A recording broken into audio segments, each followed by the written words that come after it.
Hernia অপারেশনের সময় রোগীর মৃত্যু হলেও বিষয়টি স্বজনদের কাছে লুকিয়ে রাখে হাসপাতাল কর্তৃপক্ষ।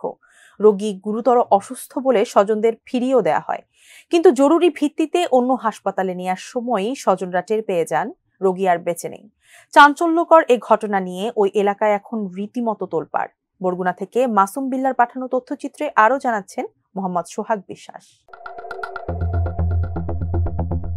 অপারেশন করাতে গিয়ে ভুল চিকিৎসায় আলাউদ্দিন মুসল্লি নামের এক রোগী মারা গেছেন, অথচ ঘটনাটি ধামাচাপা দিতে হাসপাতাল কর্তৃপক্ষ উন্নত চিকিৎসার কথা বলে মৃত রোগীকে স্বজনদের ডেকে অ্যাম্বুলেন্সে তুলে দিয়ে পটুয়াখালী মেডিকেল কলেজ হাসপাতালে প্রেরণ করে। শুক্রবার গভীর রাতে অবিশ্বাস্য এ ঘটনা ঘটেছে আমতলী উপজেলার AK স্কুল সড়কে ইউনিক স্পেশালাইজড হসপিটালে। এই হাসপাতালের বিরুদ্ধে এর আগে বিভিন্ন অভিযোগ পাওয়া গেছে।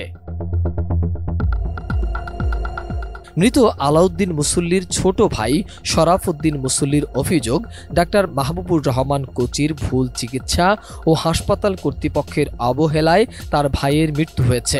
তিনি এই ঘটনার উপযুক্ত শাস্তি দাবি করেছেন। ঘটনার সত্যতা পেয়ে আমতলী উপজেলা স্বাস্থ্য ও পরিবার পরিকল্পনা কর্মকর্তা ডাক্তার চিন্ময় হাওলাদার ওই হাসপাতালের কার্যক্রম বন্ধ করে দিয়েছেন। এদিকে ঘটনাটিকে ধামাচাপা দিতে ইউনিক স্পেশালাইজড হসপিটালের পরিচালক রকিব চৌধুরী রাজু কর্মচারীদের কথা বলতে নিষেধ করেছেন। তিনি মুঠোফোনে জানান, হাসপাতালে রোগী মারা যায়নি।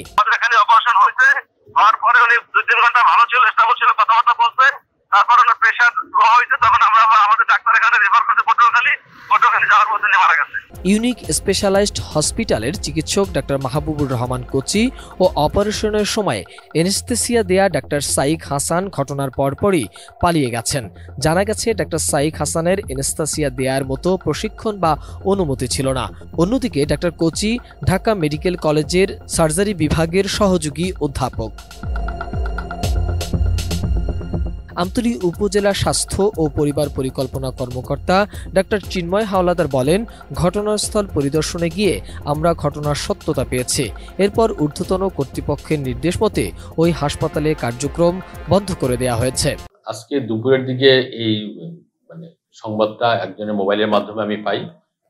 তো মোবাইলের সংবাদ পাওয়ার পরে আমি ওই হাসপাতালে যাই। ওই হাসপাতালে গিয়ে ওখানের যে ম্যানেজিং ডিরেক্টর বা মালিক বা কোনো ডাক্তার, তাদের খোঁজ করি, তো কাউকে পাওয়া যায় নাই। যেহেতু ঘটনার সত্যতা সম্পর্কে কিছুটা নিশ্চিত হয়ে বলছি যে আপনাদের হাসপাতালের কার্যক্রম আপাতত বন্ধ রাখেন। এই বিষয়টা আমি ঊর্ধ্বতন কর্তৃপক্ষকে জানিয়েছি।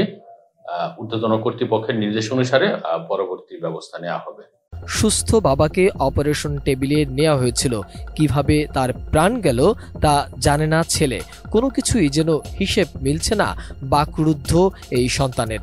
আমার বাবার নাম আলাউদ্দিন মুসল্লি, আর আমার বাবারে শুক্রবার 7:30টায় অপারেশন টেবিলে নিছে।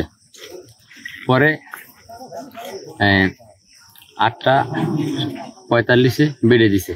আমার বাবা পুরো সুস্থ ছিল, কোনো সমস্যা ছিল না। পরে হঠাৎ করে ব্যথা উঠছে, ব্যথা ওঠার কারণে তার অন্য হাসপাতালে উঠছে। পরে অবস্থা খারাপ দেখে অন্য হাসপাতালে শিফট করছে। পটুয়াখালী থানার ভারপ্রাপ্ত কর্মকর্তা মোহাম্মদ আসাদুজ্জামান আসাদ বলেন, ময়না তদন্ত শেষে মরদেহ পরিবারের কাছে হস্তান্তর করা হয়েছে। অভিযোগ পেলে আইনগত ব্যবস্থা নেওয়া হবে বলেও জানান তিনি।